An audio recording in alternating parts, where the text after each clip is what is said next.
107 FM. Doha میں اس وقت شب کے ٹھیک 7:30 بجے ہیں۔ السلام علیکم ورحمۃ اللہ وبرکاتہ۔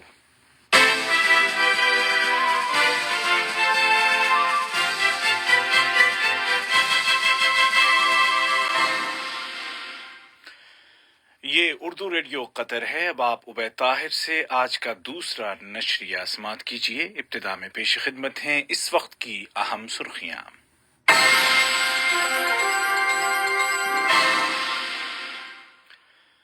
صاحب سمو امیر شیخ تمیم بن حمد آل ثانی نے سوڈان کی خود مختار عبوری کونسل کے صدر کو ملک میں آنے والے سیلاب میں ہونے والی اموات پر تعزیت کا برقی پیغام ارسال کیا۔ صاحبۃ السمو شیخہ موزہ بنت ناصر کی دعوت پر لبیک کہتے ہوئے 9 ستمبر کو دنیا تعلیم کو حملوں سے بچانے کا عالمی دن منا رہی ہے۔ اور یو اے ای نے کہا ہے کہ آئندہ 5 ماہ کے دوران وہ اسرائیل میں اپنا سفارت خانہ کھول دے گا، جبکہ ترک صدر نے کہا ہے کہ ان کا ملک بحیرہ روم میں اپنے حقوق کے تحفظ کے لیے تیار ہے۔ اور اب پیش خدمت ہے اردو ریڈیو FM 107 سے آج کا دوسرا مفصل نشریہ۔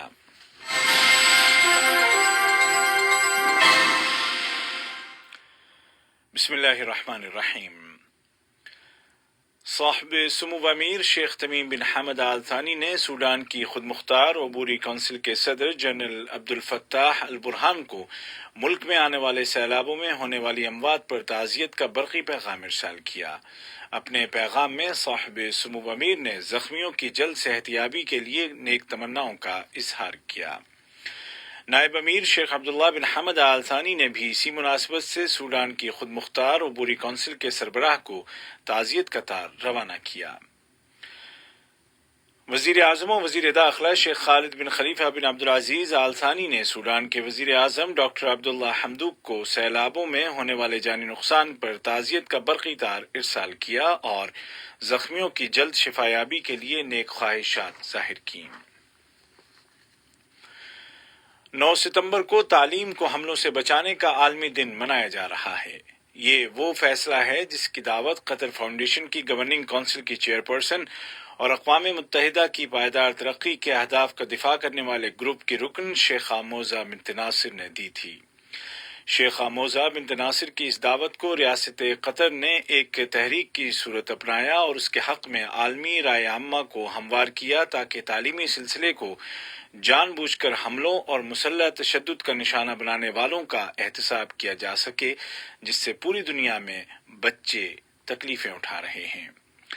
اس موقع پر اقوام متحدہ میں قطر کے مستقل وفد اور یونیسیف اور یونیسکو کے درمیان اعلیٰ سطحی تقریبات ہوں گی۔ اس کے علاوہ ادارہ تعلیم سب سے بالا یا ایجوکیشن ابو آل بھی تقریبات کا انعقاد کرے گا۔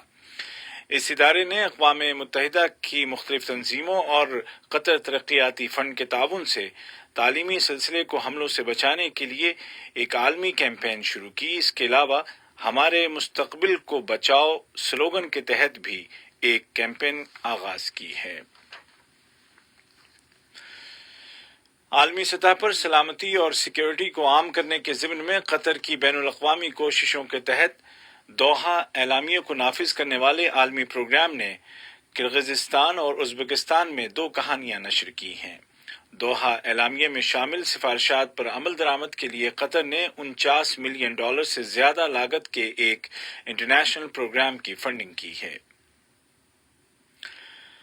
دنیا کے متعدد ملکوں کے ساتھ قطر ہر سال 5 ستمبر کو چیریٹی کا عالمی دن مناتا ہے۔ آج کے دن مختلف بحرانوں کی شدت کو کم کرنے کے لیے انسانی اور رفاہی کاموں کی حمایت کی اہمیت اور ضرورت کو اجاگر کیا جاتا ہے۔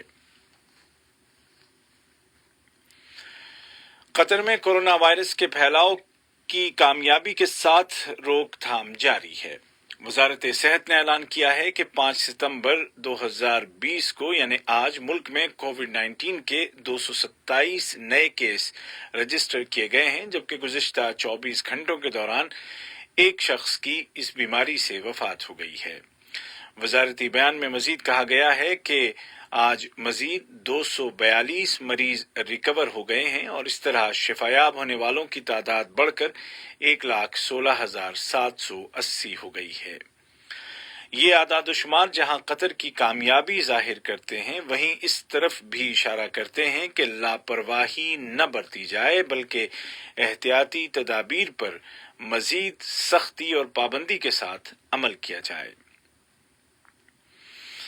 ملک میں نافذ احتیاطی تدابیر پر عمل درآمد کرتے ہوئے متعلقہ سرکاری اداروں نے 4 ایسے افراد کو حراست میں لے لیا ہے جنہوں نے ہوم کوارنٹین کے لیے عہد نامے میں درج شرائط کی خلاف ورزی کی تھی۔ اس عہد نامے یا انڈرٹیکنگ میں صاف لکھا ہے کہ خلاف ورزی کی صورت میں ان کے خلاف قانونی کارروائی کی جائے گی۔ ادھر عالمی سطح پر کورونا کے متاثرین کی تعداد 2,66,00,000 سے زیادہ ہو گئی ہے، جبکہ اس بیماری سے مرنے والوں کی تعداد عالمی سطح پر 8,75,000 سے زیادہ ہو گئی ہے۔ بھارت میں مریضوں کی تعداد 40 لاکھ کے آس پاس ہے اور بڑے پیمانے پر نئے کیس سامنے آ رہے ہیں۔ تنظیم آزادی فلسطین PLO کی ایگزیکٹو کمیٹی کے اہم رکن جناب صائب الرقات نے کہا ہے کہ امریکی صدر ڈونلڈ ٹرمپ کی انتظامیہ نے ایک بار پھر بین الاقوامی قانون اور اقوام متحدہ کی قراردادوں کی خلاف ورزی کی ہے اور فلسطینیوں کے حقوق کا انکار کر دیا ہے۔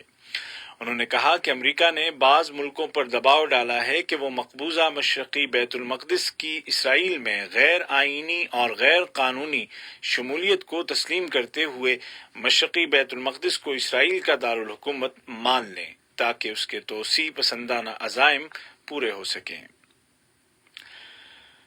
دریں اثنا امریکی صدر ٹرمپ نے اعلان کیا ہے کہ کوسوو اور اسرائیل کے درمیان تعلقات بحال ہو گئے ہیں اور دونوں ملکوں کے درمیان سفارتی تعلقات یا ڈپلومیٹک ٹائز بھی قائم ہو رہی ہیں۔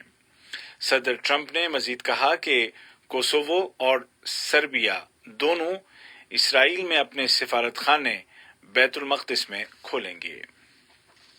یہ خبریں آپ اردو ریڈیو قطر FM 107 سے سن رہے ہیں۔ متحدہ عرب امارات اور اسرائیل کے درمیان تعلقات کی بحالی کے حوالے سے تازہ ترین خبر یہ ہے کہ UAE نے کہا ہے کہ اس کو توقع ہے کہ آئندہ 5 ماہ تک وہ اسرائیل میں اپنا سفارت خانہ کھول دے گا۔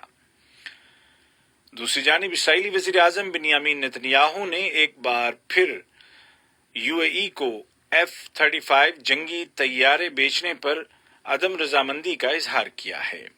واضح رہے کہ نتنیاہو اس سے پہلے بھی امریکہ اور UAE کے درمیان اس سودے کی مخالفت کر چکے ہیں۔ ترکی کے صدر رجب طیب اردوغان نے کہا ہے کہ ترکی بحیرہ روم میں واقع اپنے حقوق اور ذخائر کی حفاظت کرنے کے لیے تمام چیلنجوں کا سامنا کرنے کو تیار ہے۔ انہوں نے کہا کہ ترکی کے پاس اتنی سیاسی، معاشی اور فوجی طاقت ہے کہ وہ غیر منصفانہ نقشوں اور دستاویزات کو پھاڑ سکتا ہے۔ ترک صدر نے مزید کہا کہ بحیرہ روم کے ذخائر کو تقسیم کرنے کے لیے ترکی تیار ہے بشرطے کہ یہ تقسیم منصفانہ ہو۔ اس دوران ترکی اور شمالی قبرص کے فوجی دستے جنگی صلاحیتوں اور باہمی تعاون کو بڑھانے کے لیے بحری مشقیں کر رہے ہیں۔ یہ مشقیں ایسے وقت میں کی جا رہی ہیں جب بحیرہ روم کے مشرقی علاقے میں کشیدگی دیکھی جا رہی ہے۔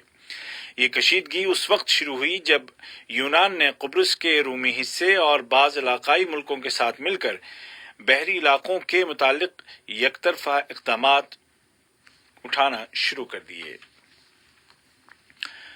سوڈان کی وزیر برائے افرادی قوت اور سماجی امور محترمہ لینا الشیخ نے کہا ہے کہ ملک میں آنے والے حالیہ سیلابوں سے 5 لاکھ سے زیادہ شہری متاثر ہوئے ہیں۔ یہ سیلاب ملک کے اکثر صوبوں میں آئے اور 1 لاکھ سے زیادہ مکان جزوی یا کلی طور پر یعنی پارشلی یا کمپلیٹلی گر گئے ہیں، جبکہ تقریباً 100 افراد جاں بحق ہو چکے ہیں۔ دریں اثنا سوڈان کی سیکیورٹی اینڈ ڈیفنس کونسل نے بارشوں اور سیلابوں کے پیش نظر 3 ماہ کے لیے ایمرجنسی نافذ کر دی ہے اور سوڈان کو آفت زدہ علاقہ قرار دیا ہے۔ اور امریکی صدر ڈونلڈ ٹرمپ نے کہا ہے کہ امریکہ بھارت اور چین کے درمیان ہمالیائی علاقے میں جاری سرحدی تنازع کو حل کرنے میں مدد دینے کے لیے تیار ہے۔ انہوں نے کہا کہ یہ ایک انتہائی پیچیدہ معاملہ ہے۔ یاد رہے کہ بھارت اور چین کے درمیان سرحدی علاقوں میں پائیدار امن اور سکون کو یقینی بنانے کے لیے ایک اتفاق رائے ہوا تھا کہ مذاکرات جاری رکھے جائیں گے۔ آج کا دوسرا نشریہ ختم ہونے سے قبل اس وقت کی اہم سرخیاں ایک مرتبہ پھر سن لیجیے۔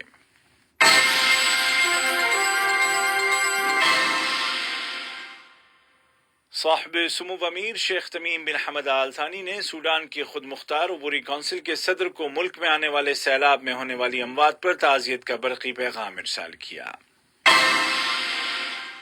صاحبۃ السمو شیخہ موضع بنت ناصر کی دعوت پر لبیک کہتے ہوئے 9 ستمبر کو دنیا تعلیم کو حملوں سے بچانے کا عالمی دن منا رہی ہے،